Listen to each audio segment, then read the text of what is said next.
नमस्कार दोस्तों, मैं हूं एस्ट्रोलॉजर मीनाक्षी और आज के इस वीडियो में बहुत बहुत स्वागत करती हूं आप सभी वृषभ राशि वाले जातकों का।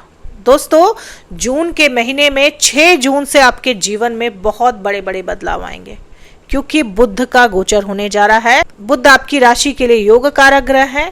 इसके साथ ही मंगल का गोचर होगा 7 जून को। मंगल आपके चौथे भाव में केतु के साथ युति बनाएंगे 7 जून से। साथ ही साथ सूर्य देव का भी गोचर होगा। सूर्य आपके पहले भाव में विराजमान है अभी, और सूर्य आपके दूसरे भाव में चले जाएंगे 15 जून को।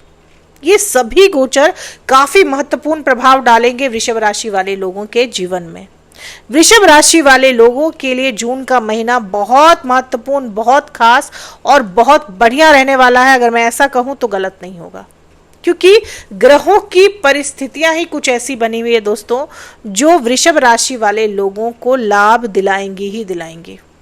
सबसे पहले बात करते हैं कि बुध के गोचर से आपको क्या लाभ होगा।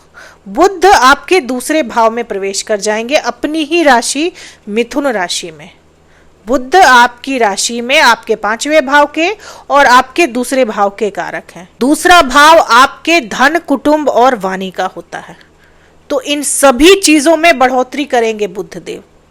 बुध आपके धन की परिस्थिति अच्छी करेंगे, आपके पास रुपया पैसा आएगा, पर्याप्त मात्रा में रुपया पैसा आ सकता है, लिक्विड मनी का फ्लो बढ़ सकता है, आपकी लाइफ में जमा पूंजी आपकी बढ़ सकती है, आपके कर्जे खत्म हो सकते हैं बुध के इस गोचर से। इसके साथ ही आपकी वाणी जो है वो बहुत प्रभावशाली हो जाएगी। अब आप बहुत सोच समझकर, तोल मोल कर बोलेंगे। अभी तक आप कुछ भी बोल देते थे, जिस वजह से आपके काम जो है वो बिगड़ जाया करते थे, लेकिन बुध क्योंकि अपनी ही राशि में रहेंगे आपके दूसरे भाव में, तो अब आपकी वाणी बहुत प्रभावशाली हो जाएगी। आप अपनी वाणी द्वारा सामने वाले पर अच्छा प्रभाव डाल सकेंगे। आपकी कम्युनिकेशन स्किल जो है वो बहुत अच्छी हो जाएगी। अगर आप कम्युनिकेशन के क्षेत्र में काम करना चाहते हैं, यानी कॉल सेंटर वगैरह में काम करना चाहते हैं, नेटवर्किंग के क्षेत्र में काम करना चाहते हैं, बैंकिंग के क्षेत्र में जाना चाहते हैं, आईटी के क्षेत्र में भी आपको जॉब मिल सकता है। शनि आपके 11वें भाव में है। शनि कालपुरुष की कुंडली में 10वें और 11वें भाव के कारक होते हैं।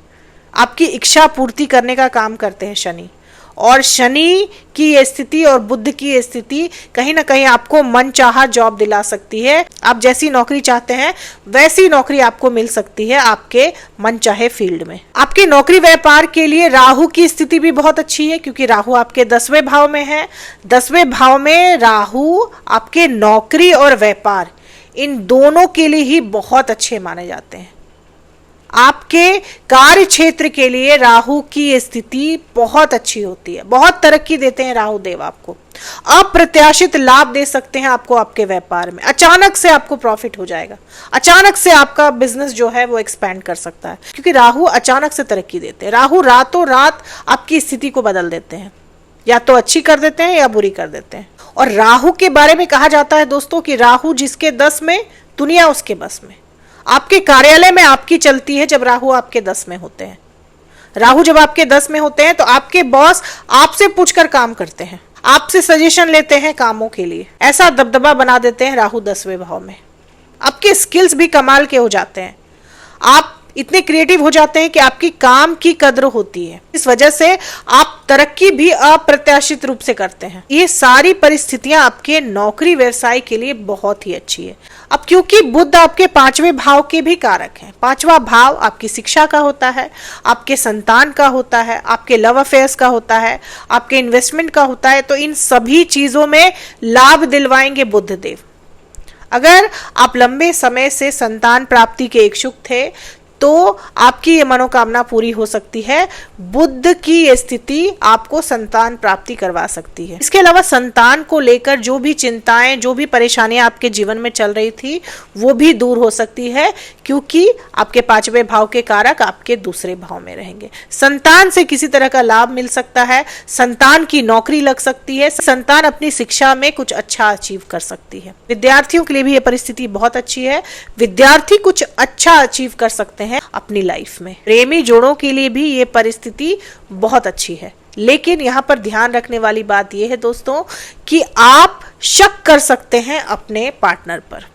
क्योंकि बुध बृहस्पति के साथ रहेंगे और ये जो परिस्थिति है ये कुछ ऐसी बनती है कि सब कुछ ठीक रहते हुए भी या तो आप अपने पार्टनर पर, आप जिनके साथ रिलेशनशिप में हैं उन पर शक कर सकते हैं, या फिर आपका पार्टनर आप पर शक कर सकता है।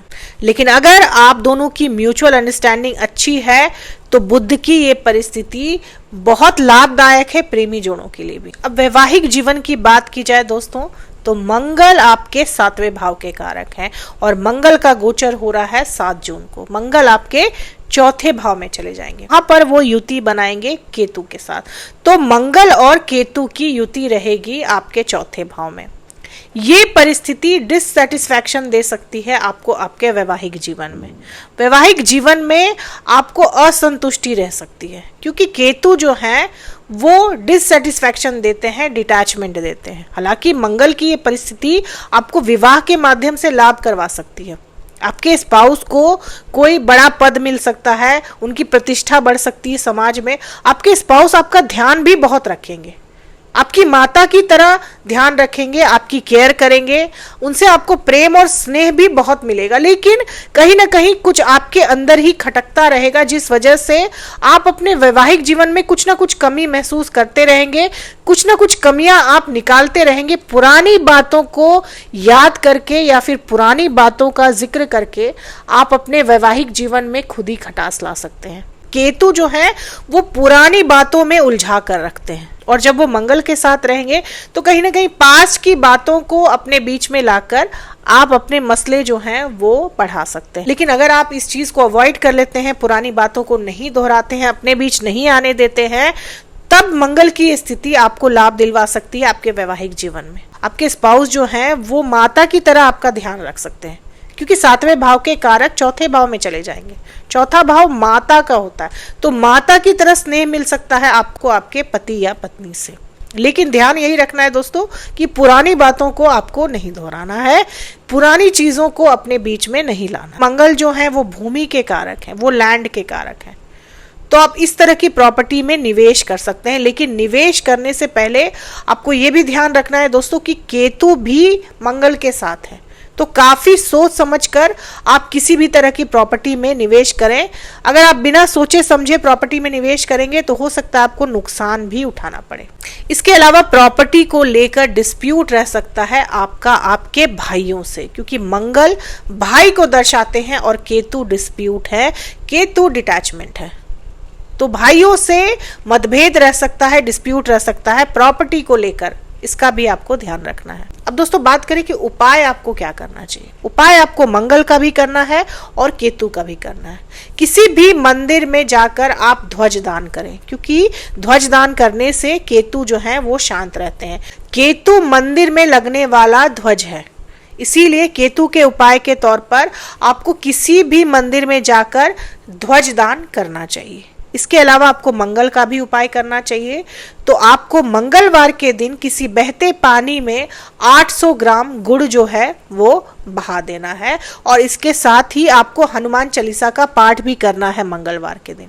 ऐसा करने से मंगल और केतु की इस युति का आपको कोई भी दुष्परिणाम नहीं मिलेगा। दोस्तों ये थी वृषभ राशि वाले लोगों के लिए मेरी एनालिसिस। उम्मीद करती हूँ कि वीडियो से आप लोगों को काफ़ी हेल्प मिली होगी। अगर वीडियो से हेल्प मिली हो तो चैनल को सब्सक्राइब करें, लाइक करें, शेयर करें, कमेंट करें और बेल आइकन ज़रूर दबा दें दोस्तों। तब तक के लिए जय माता दी, जय श्री राम।